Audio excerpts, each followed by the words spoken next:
ನಮಸ್ತೆ. ಇವತ್ತು ಹಿದ್ಕಿನ ಬೇಳೆಯಿಂದ ನಾನು ಒಬ್ಬಟ್ಟು ಮಾಡ್ತಾಯಿದ್ದೀನಿ. ಇದಕ್ಕೆ 2 ಗ್ಲಾಸಷ್ಟು ಹಿದ್ಕಿನ ಬೇಳೆ ತೊಗೊಂಡಿದ್ದೀನಿ. 1/4 kg ಮೈದಾ, ಸ್ವಲ್ಪ ಅರಿಶಿನ ತೊಗೊಂಡು ನಾನು ಚೆನ್ನಾಗಿ ಒಬ್ಬಟ್ಟಿಗೆ ಹಸಿಟ್ಟು ಕಲಸಿಡ್ತಾಯಿದ್ದೀನಿ. ಚೆನ್ನಾಗಿ ಸ್ವಲ್ಪ ನೀರು ಹಾಕ್ಕೊಂಡು ಚೆನ್ನಾಗಿ ಮಿಕ್ಸ್ ಮಾಡಿಬಿಟ್ಟು ಆಮೇಲೆ ಸ್ವಲ್ಪ ಎಣ್ಣೆ ಹಾಕಿ ಚೆನ್ನಾಗಿ ಒಂದು 10-15 ನಿಮಿಷ ನಾದ್ಕೋಬೇಕು. ಆವಾಗೇ ಒಬ್ಬಟ್ಟು ಸಾಫ್ಟಾಗಿ ಚೆನ್ನಾಗಿ ತಟ್ಟಕ್ಕೆ ಬರೋದು. ಚೆನ್ನಾಗಿ ನಾದ್ಬಿಟ್ಟು ನಾನು ಸೈಡ್ಗೆ ಇಟ್ಕೊಂಡ್ಬಿಟ್ಟೆ ನೆನೆಯಲಿ ಅಂತ. ಆಮೇಲೆ ಬೆಲ್ಲ ಒಂದು ಕಡೆ ತೆಗೆದುಬಿಟ್ಟು ಫಸ್ಟು ಬೇಳೆ ಬೇಯಿಸ್ಕೊಂಬಿಡೋಣ ಅಂದ್ಬಿಟ್ಟು ತಪ್ಪಲೆಯಲ್ಲಿ ನೀರು ಕಾಯಕ್ಕೆ ಬಿಟ್ಟು ಆಮೇಲೆ ನೀರು ಕಾದ ನಂತರ ನಾನು ಹಿದ್ಕಿನ ಬೇಳೆ ಹಾಕ್ಕೊಂಡಿದ್ದೀನಿ.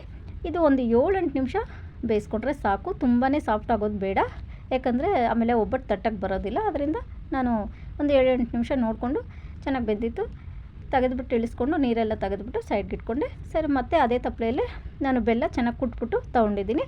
1.25 ಗ್ಲಾಸಷ್ಟು ಬೆಲ್ಲ ತೊಗೊಂಬಿಟ್ಟು ನಾನು ಒಂದು 2 ಸ್ಪೂನಷ್ಟು ನೀರು ಹಾಕಿ ಕರಗಿಸ್ಕೊಂಡೆ. ಬೆಲ್ಲ ಕರಗಿದ್ಮೇಲೆ ಆಮೇಲೆ ಬೇಯಿಸಿರೋ ಬೇಳೆ ಹಾಕ್ಕೊಂಬಿಟ್ಟು ಚೆನ್ನಾಗಿ ಪಾಕದಲ್ಲಿ ಮಿಕ್ಸ್ ಮಾಡ್ಕೋಬೇಕು ಒಂದು 2-3 ನಿಮಿಷ. ಆಮೇಲೆ ಸ್ವಲ್ಪ ಏಲಕ್ಕಿ ಹಾಕ್ಬಿಟ್ಟು ಮತ್ತೆ ಮಿಕ್ಸ್ ಮಾಡ್ಕೊಂಡ್ಬಿಟ್ಟು ಇಳಿಸ್ಕೊಂಡೆ.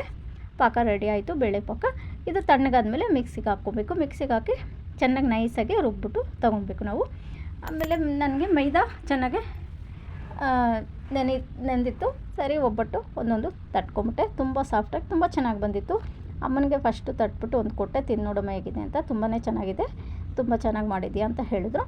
ಈಗ ಇದಾಗಿತ್ತು. ನಾನು ಒಂದು 2 ಲೋಟ ಹಾಕಿದ್ದೆ, ಒಂದು 10-15 ಆಯಿತು. ತುಂಬ ಟೇಸ್ಟಿಯಾಗಿ ಬಂದಿತ್ತು ಫ್ರೆಂಡ್ಸ್. ನೀವು ಒಂದು ಸಲ ಟ್ರೈ ಮಾಡಿ ನೋಡಿ.